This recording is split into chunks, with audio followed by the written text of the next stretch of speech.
Hey guys, Adian here from the 1PM crew. Friendly reminder, if you're currently a UWA medical student in MD2, please complete the survey that's been going around, available in your emails and all your socials. Thank you.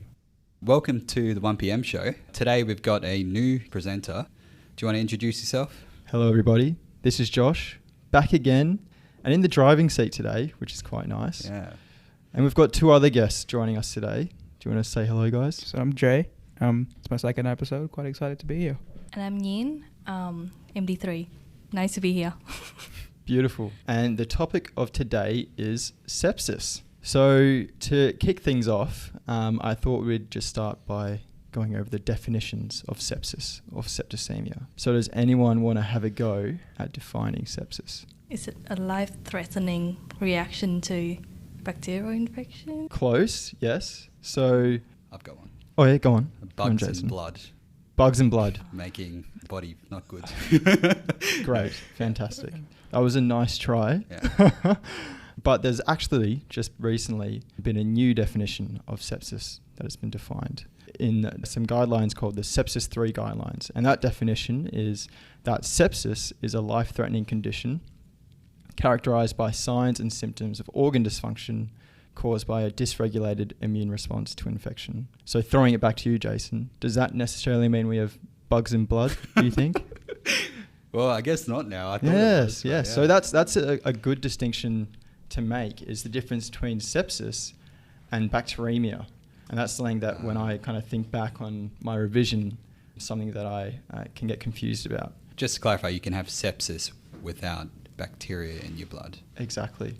Yep. Okay. So bacteremia is simply just the state where there's bacteria in the bloodstream. So patients with bacteremia aren't necessarily septic, and patients who are septic don't necessarily have bacteria in their bloodstream. So I thought it might be interesting just to think about, if bacteria in the bloodstream isn't the only cause of sepsis, what do you guys think some other causes might be? Like an abscess somewhere? Sure. Yep. UTI? Sure, yep. So UTI, and you're thinking like organs that are highly perfused, because the issue with sepsis, which we'll come to, is that it's not necessarily bacteria in the bloodstream, but it's a high level of circulating immune molecules, right? That causes the disease, and sepsis causes the condition. Pneumonia? Absolutely. Pneumonia is actually the most common cause of sepsis, which makes sense when you think about it, because it's a really vascular organ. Like 100% of your blood will at some point pass through the lungs. Okay. So it's more about the inflammatory molecules which are traveling around the body. Exactly. Not necessarily the bacteria, but the inflammatory molecules that react to the bacteria.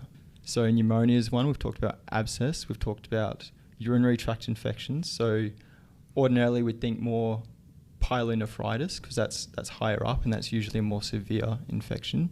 Would you still say bacteremia is the most common cause of sepsis? In this one study that I was looking at, pneumonia without bacteremia is more common, I believe. Okay. Because like you said, it's not necessarily the bacteria in the blood causing the problem. It's the circulation of these immune molecules around the bloodstream and cause havoc everywhere without the bacteria necessarily disseminating as well. So yeah, okay. It makes a lot more sense now. I didn't realize that. Yeah, crazy. Shit, man, I should have known this.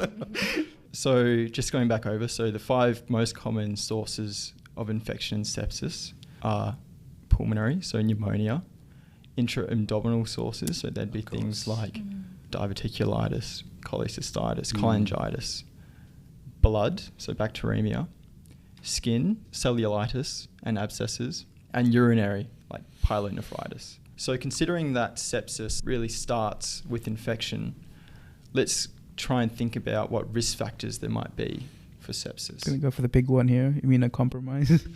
Absolutely, that's a great one. I was going to say an MD2 attempting a cannula.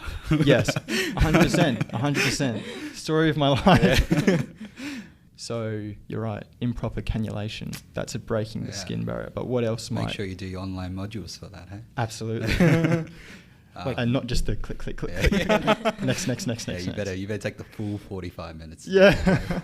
Could you say things like SLE and Yep. autoimmune conditions? Sure.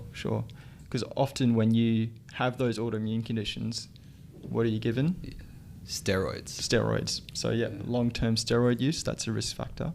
Like with any risk factor, old age. Old age, absolutely. But not just old age. We were just talking about this.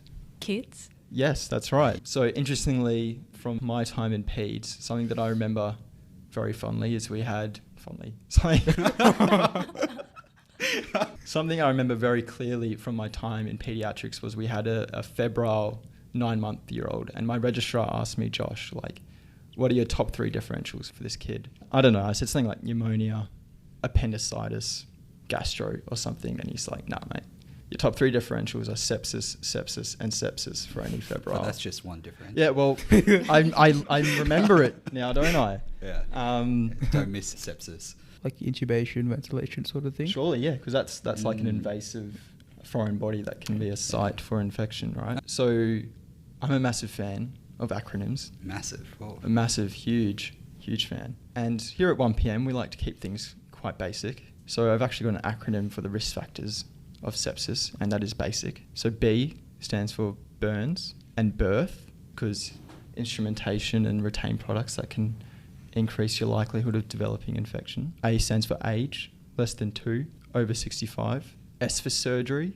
I for immunosuppression, whether that be by drugs or chemotherapy or radiotherapy. Also for intravenous drug use. And finally, C for chronic illness. So what kind of chronic illnesses do you think might predispose someone to infection?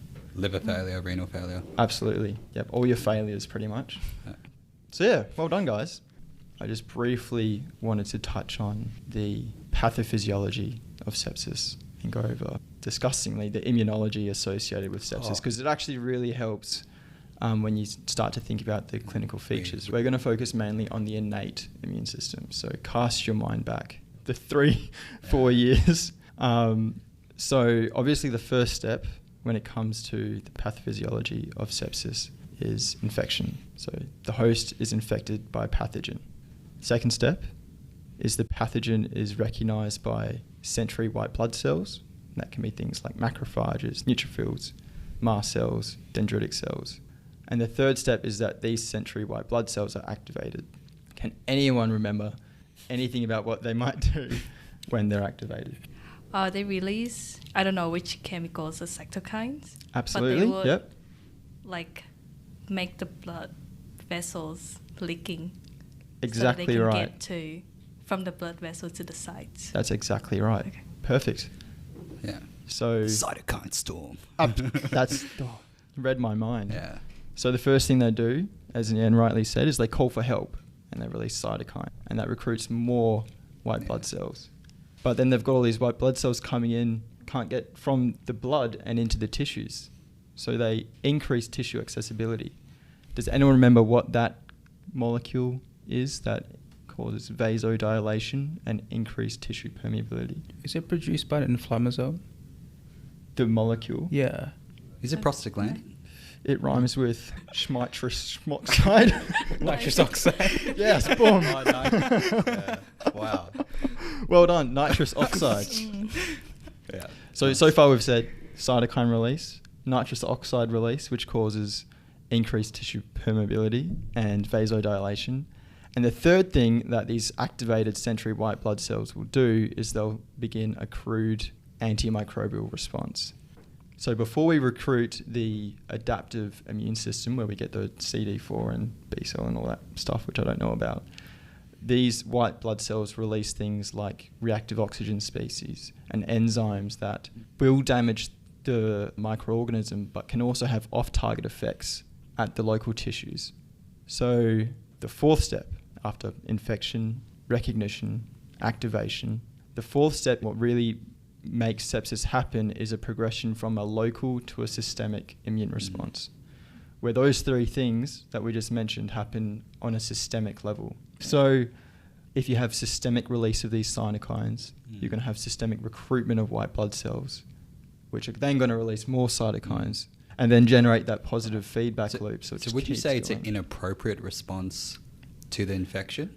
It's hard to say that it's inappropriate, right? Because it is an appropriate response to an infection, because that's what you want. Yeah. You want these things to happen, but it's almost like an overreaction, I suppose.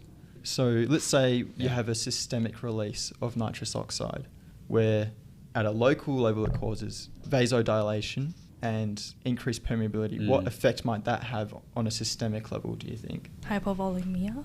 Because the fluid goes from inside the blood vessels to outside. Exactly. Yeah. Widespread edema. That's really Widespread edema, baby. That's really the driving pathological process. Yeah. There are a few other things that happen, but it's that widespread edema that. Can you think of anywhere in particular that you wouldn't want edema to happen? In your lungs. Exactly right. Because if you have pulmonary edema, that can lead to... Reduce the ventilation. Exactly right. Resulting in hypoxemia. Yep. And it's this hypoxemia that then causes hypoxia at your end organs, and that causes end organ dysfunction. Yeah. Right? Is that why your tissues die in sepsis? Because of this? Exactly. Oh, I thought it was the total body, like vasodilation, causes a drop in blood pressure. That's a second part. Oh. So the vasodilation causes a drop in blood pressure. Yeah. So both of those two things, the drop in blood pressure, reduced cardiac output. But quickly, what's the difference between hypoxia and hypoxemia? Because all the internal med consultants love asking hypoxemia is, EBA means presence in blood. Yeah, so hypoxemia is when there's not enough oxygen in the blood. And hypoxia is when there's not enough oxygen in the tissue. Mm-hmm. That's right. And commonly hypoxemia will lead to hypoxia. Just to recap, when you get this systemic release of nitric oxide, what are the two things that happen? Vasodilation. So what does the vasodilation cause? Reduce intravascular blood volume. Which leads to what? Which leads to hypovolemia. Yeah, and at the lungs? Reducing tissue perfusion. And the other one, pulmonary edema. Right. And then what does pulmonary edema lead to? Hypoxemia and then hypoxia. Yeah, exactly. I love And that. That's a nice flowchart. The first principles are coming out. Yeah. Yes, big time. And for bonus points, if your tissues are hypoxic and they no longer have oxygen to use for metabolism, what are they going to do? Yeah, so whoever answered this question gets to actually appear on another episode. Anaerobic metabolism. Okay. Hey, Good. big keen there, jeez. Follow-up question. This is for the gold medal. No. What are they then going to produce as a byproduct? Lactate. Lactate. Oh, man, trying to get this. Jeez. That's right. That's rude. Which is really important to think about, because as we'll discuss later, measuring a patient's lactate is one of the most important things you can do when investigating them for sepsis. What does lactate do to the blood, Nian? Decrease pH. Yeah. Which is... Metabolic acidosis. Yeah. Absolutely. Nice. Really well done. So the last thing we're going to talk about, which only happens in about 35% of patients, so we'll just go over it really quick. Okay. So remember when we talked about like the three things that the white cells do? They call for help, release nitrous oxide. They also release these noxious chemicals. When that happens on a systemic level, it causes damage to the endothelial layer of blood vessels. Does anyone have a guess at what that would then do, or what that would then activate? The coagulation cascade. You get system-wide activation of the extrinsic clotting cascade, which causes coagulation or clotting, right? Yep. Everywhere inside your blood vessels. Not good. Like disseminated, Bad. intravascular. Okay. You don't need to hype it up Coagulation. anymore, man. We get it. And that leads to disseminated intravascular coagulation, like the condition, right? Okay, cool. Good old DIC. So then once you have all these blood clots forming, your fibrinolytic pathways activate, because you're like, no, this is bad. We don't want these. This is cutting off all, Too much coag. Too much coagulation. It's causing thrombus in all these small blood vessels and causing ischemia elsewhere. Very bad. So then they activate the fibrinolytic pathway. And when both of these things are going on, you get this weird paradoxical state where you have clots forming, but because you have these fibrinolytic pathways getting activated everywhere, you have a deficiency in your clotting factors and your platelets. So you can have clots forming, but you can also have hemorrhage. Just remember, that doesn't happen in every single patient. 35%. 35%. Not yeah, 33. that's right. 35. Not 36. 35%. All right. So from that, let's start to think about how septic patients might present. So he said the first thing that has to happen is there has to be an infection. What are some clinical features of infection? Febrile. Boom. Low blood pressure. Good. Confusion. Absolutely. Tachycardic. Sure. Yep, that's good. And it really kind of depends. So there are these general kind of features, tachycardic, febrile. They could have rigors, they could have night sweats. But then beyond that, it kind of depends on what system might be involved. So let's say the respiratory system is involved. Accessory muscle use. Accessory muscle use. It's just going on my idea now. Signs of respiratory distress. Yes. You could also Tracheal You guys tug. tracheal tug. Tracheal yeah. tug. added sounds, breath sounds, stridor, wheeze, that kind of stuff. Abdominal breathing. Nasal flaring. Nasal flaring. Tripoding, Exactly right. head Tripod, bobbing. my goodness gracious, you guys are just too Wheeze. much. Wheeze. All right, and let's say you had an infection of your brain, of your meninges. What else might you present with? It's a mental status. Yep, Yep. Confusion. exactly. Non-blanching purpuric rash. Yep. Exactly right. Good, you guys are killing it. Let's say you had like a genitourinary infection. What might you have? Suprapubic tenderness. Boom. Reduce urine output. Exactly. Dysuria. Dysuria. See, you guys are getting it. But that's almost what makes it difficult, is that because you can have an infection in all these different systems, the breadth of things that a patient can present with there's a lot of different things. For that reason, it makes it kind of hard to pinpoint specific clinical features, right? Yeah. Okay. The next pathological process, hypotension. If someone's hypotensive, how would their heart respond? I should say? Tachycardic. Exactly. Moving on. Widespread edema. Look a bit swollen. Classically, with septic patients, they're described as flushed and mottled with warm peripheries. Oh, mottled. They love Yeah, it. boom. Yeah. All this fluid from the blood vessels are leaking into their skin and warming it up. And if they've already got a fever, it's going to be warm. And they've got pulmonary edema. What kind of examination findings might you expect? Crackles. Crackles, exactly. With that, so you have end organ dysfunction as well. So then you're going to have all the signs and symptoms associated with your failures, your heart failures, your kidney failures, your respiratory failure, your liver failure, all the failures. I guess brain failure isn't a thing, but like you'll have altered mental status and like decreased GCS, right? That is brain failure. Yeah, I have brain failure often. So we've just touched on so many different things and so many different ways a septic patient might present. So I thought it might just be useful to categorize maybe the top 5 presentations that they might have. So does anyone have a stab at what's one of the most important things that all these patients are probably going to have? A low blood pressure. Do you want to define hypotension for me? Is it below 90 systolic Yep. and is it 60 diastolic? Yep, 60 Okay. diastolic, great. And also a mean arterial pressure below 65, but who really cares about that? So yep, hypotension. Something else? Tachypnea. Yes, and that is the most common sign. One of the things I was reading, it said that 99% of septic patients will have Yeah, tachypnea. CJ, I go for the high yield ones. Cool. And do you want to define tachypnea for me? Depends on patient demographics. In the adult, Re- in the adult Rest rate population. greater than or equal to 30. I don't know. 25, 30? You got the high yield stuff wrong. Okay. I had 22, but 22. that's okay, all right. fair Shoot for the enough. moon. Confusion. Confusion, yep, that's also in mine. And that's useful. We'll come back to that in just a second because that's useful for one of the scores that you might use for a septic patient. Is But lactate level one of them? absolutely. That is the most important investigation you can possibly do, maybe behind a blood culture. But I read that an elevated lactate is one of the earliest signs or indicators that a patient's going to sepsis. And finally, and maybe the most obvious thing that a person with infection will have, Fever. fever. And do you want to define fever? Above 38. Love it. Jason, do you want to just go over those 5 things we just said?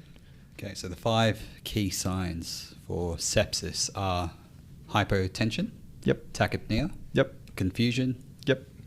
raised lactate, Good. and fever. Very well done. Yeah. Very nice. Is there a specific lactate level we're worried about? Above 2 millimoles per litre is classically the threshold, I suppose. Something that I've come across in my reading. You guys might have heard of it too. You're doing a lot of reading, hey? I did a lot of reading. I read often. Does anyone know a tool which might be used for septic patients? Is it? I can see it, but is it qSOFA? It's the qSOFA tool. That's right. And something that I long misunderstood was that I thought that qSOFA was a diagnostic tool, and the criteria, the 3 criteria in this qSOFA score, that being hypotension, altered mental state, and tachypnea, I thought, oh, like, that's so convenient, like 3 things, diagnosis of sepsis. But no, it's not what it is. It's a prognostic tool. That you can use the qSOFA tool to identify patients who are more likely to suffer poorer outcomes as a result of sepsis. Interesting. And they are the HAT criteria: hypotension, altered mental state, and tachypnea. So, yeah, you don't want to be getting 3 out of 3 for that. You do not want to be getting 3 out of 3.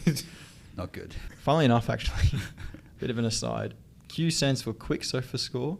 I always wonder what the Q stands for. Right. So there is an extended SOFA score, and like our ID consultant the other day asked the one question she asked Jerry was, Jerry, what's the SOFA score? And he was like, oh, it's hypertension, old mental status, tachypnea. And she's like, yeah, I want the SOFA score. And it's like 12 items long or something. Yep, great. This takes us on to one of our first principles, that being that no organ system is protected from the consequences of sepsis. So like we were discussing earlier, any organ system can be affected, and that means it can present in a lot of different ways. So when it comes to our investigations, we want to investigate widely. So starting off with bedside investigations, there is an infection going on. What kind of investigations do we want to consider? Don't say MD calc, mate. Just General obs. General obs, yep. Underrated general obs. We'll take That's general more obs. the exam, not investigation. You're saying. I'd say Still high yield. vitals. Vitals, yep. Vital. I'm taking it. Just like the fancy way of saying obs. Yeah, it is. Hey, mate, once you start that OSCE prep, they burn into your mind, these bedside tests. Okay, vitals, in the end. ECG? Good. Nice. Let's keep it going around the table. Urinalysis or urine MCNS? Oh, 2 for the price of Mate, 1. urine MCS for bedside must be nice. Just get eh? the urine Yep. from the Yep, them. that's where it comes from. I consider it bedside. You get it on Back the in my bedside. day, You get it at the bedside. Come on, switch on, Jason. Fuck, I'm done. Can anyone else think of another one? Lumbar puncture. Yes, we're just What? talking. We're just talking about. What fucking bedside investigation are you? Yeah, big time. Okay, We blood get it test. on the MRI bedside. next to the bedside. I know it may literally be in the next room. It doesn't No, no, mean no, that you no, call but- it a bedside. But you do the investigation. LP at the bedside though. Don't say I you do consider it- it bedside, and I'm the master. So sit down, Jason. You're not in charge this week. So you're in a old country town. This patient comes in with possible sepsis. You're going to do a lumbar If you're puncture comfortable at the enough, GP. go for it. Respect. I would. That's ballsy. The last thing you might do at the bedside is collect a microbiological sample, Yeah. such as Skin swabs, any wound swabs. exactly sputum, Yeah. stool sample, joint aspirate. Yeah, not freaking lumbar puncture. Jesus Christ. That is Lumbar a micro- puncture counts. It is a It's on. microbiological It's on. investigation. So Okay. It is if a you mic- have to argue it, mate. Now let's move on to bloods. What blood tests do we want to order? And what did I say was the most important thing to look for on bloods? Lactate. Yeah, boom. Do you know what the actual like blood order is to look at a lactate? Serum lactate. Yeah, but like, it's part of a wider test. VBG. VBG. Jay's got to come swooping in and save you at every turn of the corner. I'll do it ABG, but that's just me. And that's not ballsy, is it? Yeah, ABG. So Okay, so VBG, and now I'll open the floor to whatever you kind of... simple. Full blood count. Yeah, well, keep going. Rattle off the whole trifecta. Full blood count. CRP, LFT, US, UEC. I'm Great. gonna say USA. Yeah. And if you're worried that they might have DIC, Grip and hold. Coag. yep, amazing. And we like to just throw in BGL in there as well. BGL. BSL. That's a bedside. That I can't Yeah. tell. But it's in bloods though. Yeah. I know, but it's a bedside bloods. And you want to take blood cultures from 2 different sites. Imaging, what might we consider? Chest X-ray. Yeah, Exactly. You're welcome to the hospital chest X-ray. Here's your daily dose. Yeah, daily dose. Cool. And some miscellaneous imaging that you might do, say, for... If you believe it, maybe an abdominal infection, you may do an abdo CT. Beautiful. For any collections. What might you do at the bedside before you did an abdo CT? We just 'Cause- fucking went through the bed. But What? the radiologist is like, I'm not putting radiation to this MRI person. at the bedside. You can use sound waves, man. Oh, ultrasound. yeah. Exactly. And yeah, Yeah. CT. That's really well done, guys. So What was it really? It was really well done. Yeah, you got all the things on my list. Screen. I actually remember involved. one bedside one you could do. COVID PCR. Oh my god, Damn. I didn't include that. 'Cause I but- risk stratify. I care about bed management. You know, if Why are you looking at me when you say? Okay. Moving on. Included in that was your septic screen, which we already mentioned, including the urine MCS, the lumbar puncture, blood cultures, and chest X-ray. Moving on to management of sepsis, and another first principle, and that being time is critical in sepsis management. And there's something that we love called the golden hour, where if a patient has suspected or confirmed sepsis, you have to start antimicrobial therapy within 1 hour, or bad things happen. Regardless of the cause of the sepsis? Yep. Now, has anyone heard of the Sepsis 6? a lot of acronyms in this. I can't help it. I'm a very simple person. I'm very simple-minded. I was actually asked this by an RMO in ED. If that's the case, do you want to run us through? Oh, I can't remember it, but sure. Well, I guess you were paying attention there. So you do, I think it's fluids. Yep. Antibiotics. Great. You do a VPG. Maybe. Blood cultures. That's definitely... Come on, Jason, you're the smart one here. Hey, I didn't say that. I got Well, let's just think back. Like, what are the main pathological processes happening? We know... So you're correcting hypovolemic, so fluids is done, antibiotics is done. Anticoagulation. If they've got DIC, but that's not part of the Sepsis 6, but I like your thinking. If you're doing a VBG and you're checking their lactate, they're going through anaerobic metabolism, which means that they've got... Oxygen. Yep. Boom. So you replace the oxygen. And the sixth thing that you do... Patient education. Just say holistic. Patient education. Obtunded on the Yeah, bed. got to tell little Tommy with Here's a sepsis, pamphlet. No more playing in the dirt, okay? No more scratching your leg. Non-pharmacological management. And the sixth thing is you want to monitor their fluid status. So you want to measure their urine output, as well as, reassess their vital signs and continually reassess them. Who wants to repeat them? Septic 6. Yeah, I can do that. So sepsis 6, blood cultures, lactate, oxygen, fluids, antimicrobials, and measure urine output. That was spot on. So is there anything I can add about those sepsis 6? Like we mentioned earlier, when you're taking blood cultures, you want to take them from 2 separate sites because this reduces, the effect of potential contamination. And something else, you want to take this blood culture before you do what? Give antibiotics. Good, because we like high yield blood cultures. Monitor their lactate, because really high lactate is associated with poor outcomes. You want to give them O2 therapy. Do you have any idea what their O2 sats, what we want them to sit around? 92, 96? 94? 92. Sure. 95 to 98. Wait, so this is 95, okay. 95 to 98 in the guidelines that I have. And then we want to give them IV fluids, and that's going to increase your cardiac output. Any guesses at what fluids you might want to give? Saline? Yep. You want to give normal saline at 30 mils per kilo, and you want to give it in boluses rather than an infusion, because you want to aggressively try and restore hemodynamic stability. Lastly, you want to monitor their urine output. And how might we do that? Catheter and fluid balance chart. I couldn't have said it better myself. Okay.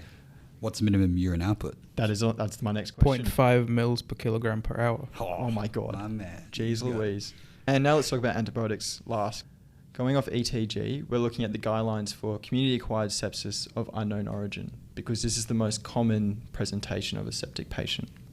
And the antibiotics you want to give in that case is gentamicin IV, flucoxacillin IV. If they're in septic shock, you want to add vancomycin to those two. And if you have a high degree of suspicion they've got Neisseria meningitidis infection, which would be things like the non-blanching rash, neck stiffness, photophobia, you also want to give them a healthy dose of IV ceftriaxone, because why not? Wait, so gentamicin, flucoxacillin, vancomycin, and ceftriaxone if you think there's a risk of meningitis. So the main two would be gent and fluclox. If they're really unwell, you add vanc. And if you think they have Neisseria meningitidis infection, you add Kef. Yeah, I think in the OSCE, I'm just going to say refer to guidelines. Yep. Well, we go above and beyond here at 1 p.m. So you do you. Yeah. So that's the sepsis 6. I'm just quickly going to touch on the complications of sepsis. So one that we've already discussed is DIC. Another one that we've already discussed is hypotension. And if you have really severe hypotension associated with tachycardia and your tissues aren't meeting the metabolic requirements, what's that state called? Shock. Shock, exactly. Yeah, septic shock. And then DIC, sepsis, septic shock can cause organ dysfunction and organ failure. And if you have a bunch of organs going crook at the same time, you have a syndrome called multiple organ dysfunction syndrome. And does anyone want to take a stab at what the mortality rate of a septic patient with MODS is? 95%. Okay, well, okay. Let's just reel it in. Just We reel do it have in. antibiotics, you know. Like, geez. Reel it in. But I like the enthusiasm. It's bad. 33%. 33%. Mhm. I love the specific nature to that answer. 63%. No, it's at least 25%. But still, that's 1 in 4 patient. 1 in 4 patients. Yes. That's still 1 in 4 patients that are, getting this and dying, which is really tough. Yeah, so 25 out of 100 is 1/4. Okay. So I had to mentally do that on my mental chalkboard just Yeah, very mental quickly to chalkboard, confirm. Okay. All right, and yeah, that's it, guys. So there are 3 key takeaways from this session today. Firstly, sepsis is a syndrome caused by the immune system's response to an infection, and it's characterized by those pathological processes that we described, that being hypotension, widespread edema, hypoxemia, and end organ dysfunction. Secondly, no organ system is protected from the consequences of sepsis. So because of that, it's very important that we investigate widely and we treat. And that leads us into our 3rd key takeaway. When managing sepsis, we have to try to implement the sepsis 6 within that period of time called the ... Golden hour. Golden hour. Everybody together. So that's everything. All right, everyone. So that wraps up our talk on sepsis. Thank you guys for joining me today. I think that was really good. You guys did really well.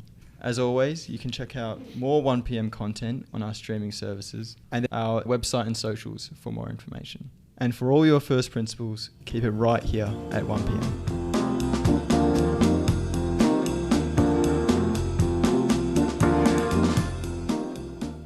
Thank you so much for listening. We're really excited to be collaborating with Becky from Becky's Notes, a UK-based resource to produce an infographic for our visual learners out there. Becky's Notes bring together all the key topics medical students need to know in a readily available place, reviewed by specialists in the field. These visually striking notes are a refreshing change from all these boring textbooks out there. You can check her out on Instagram at Becky's Notes 01 and support her at the links below.